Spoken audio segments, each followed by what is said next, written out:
such an asshole. I got kind of a simple answer. This is a friend of the show. Oh, and by the way, before y'all come in like, oh, Cappy's anti-non-binary. This is a non-binary person, by the way. He also knows Dick Masterson.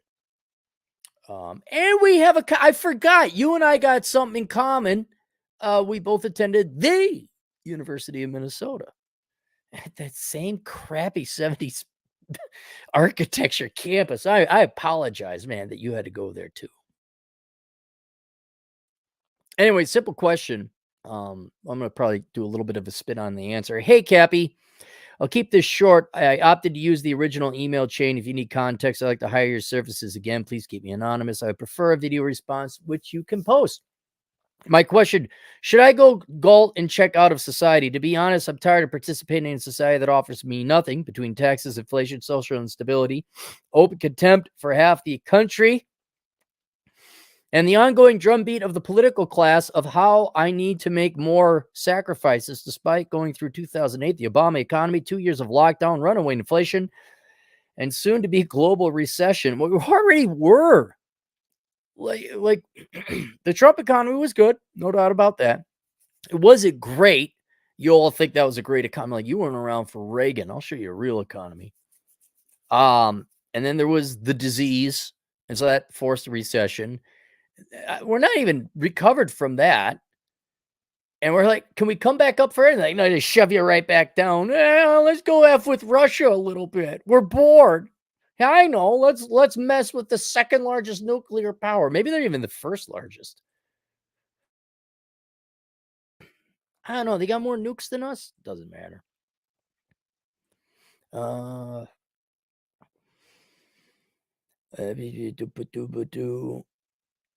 What exactly do I gain for all my sacrifices? Nothing. Just the contempt of the parasites.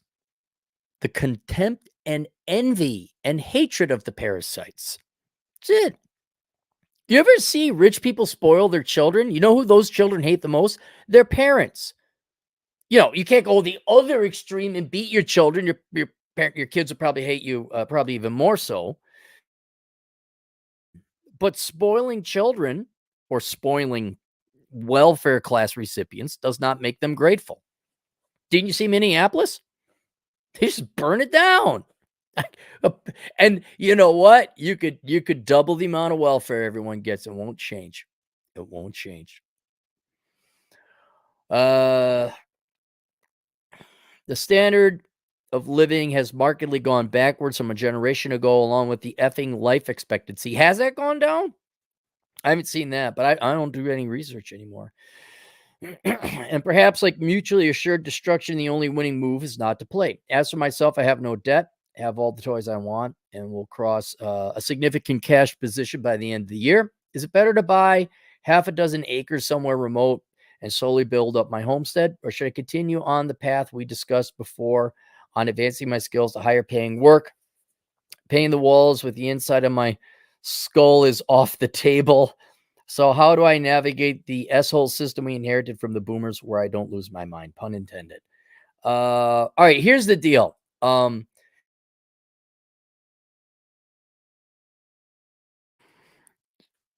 You should get a skill or a job that you could take anywhere and all that.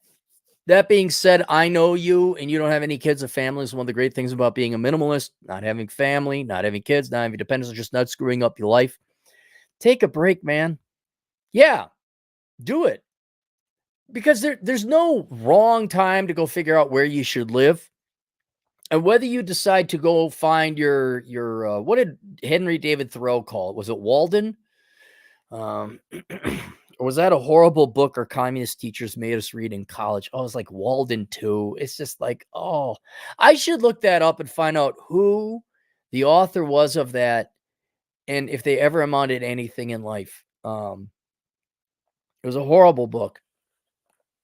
Anyway, why don't you just take a break? Unplug, man.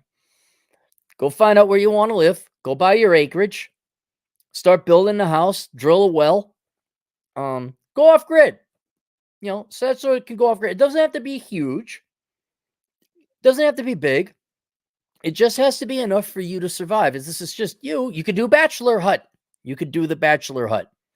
If the Home Depot delivers the $16,000 tough shed that you can send out there, they assemble it. You at least have lodging. You don't have plumbing. You'd have to kind of coordinate with plumbers and all that to see if they could come out and help you out with that. There's a lot of how-tos and do-it-yourselves on YouTube. But as long as you had internet of some kind, you're able to do work over the internet if you so choose, and you're just work on building your home, that would give you such purpose and meaning and joy and relaxation in life and help you unplug. And if you ever did decide to go back to society, study up on your profession again, you could. But you'd have the land, you'd have your bachelor hut, you go and work your career and profession, but then that would be your makings of either where you would live permanently. That's why I'm saying make sure it has internet access, because that way you can work on the internet. Or at minimum, your retirement home where you can relax, and you're building up equity in the property as inflation goes on. Used to be the value of the house would increase. Now it's just the price. Yeah, you just need to unplug. Go do that. Go do that. I mean, there's always, when I replay my mind, I'm like, oh, I should have built the bachelor hut. I should have done that way earlier than I should have done it, period. Get my bachelor hut. Live there as a single man. Oh, it's so small. Leave, get out. Get out, Miss Lady, whose dad pays for her apartment. Has no equity in any home whatsoever. Bachelor hut. Unplug. Go Galt. Take some time off. But don't lose wealth. You know what I'm saying? Build your homestead. If you want to garden or whatever, yeah, there's full-time work at least for a year building a small little hut and getting electric solar panels on and a well drilled and a septic tank and all that other stuff. Yes, lots of work to do. So you won't be losing, you won't be falling behind. And then when you're ready to enter the fray again, then you'll be replenished. I mean, what do you think I'm going to do when I get to South Dakota? I'm doing nothing. I'm going to answer these questions.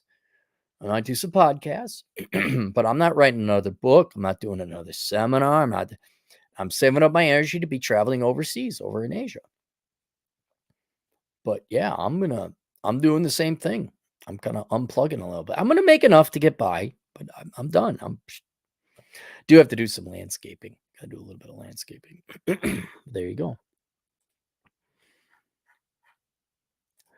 Linebacker of fortune, 10 generous dollars, work in the U.S. 3 to 6 months, then play sports abroad the rest of the year. Travel nurse, gone Galt. Yes, travel nurses, not the dumbest move. And travel dentists, they do pretty well too. Not a dumb move at all. Wild West Trail, $5. He has nothing to say, but just 5 generous dollars. Thank you, man.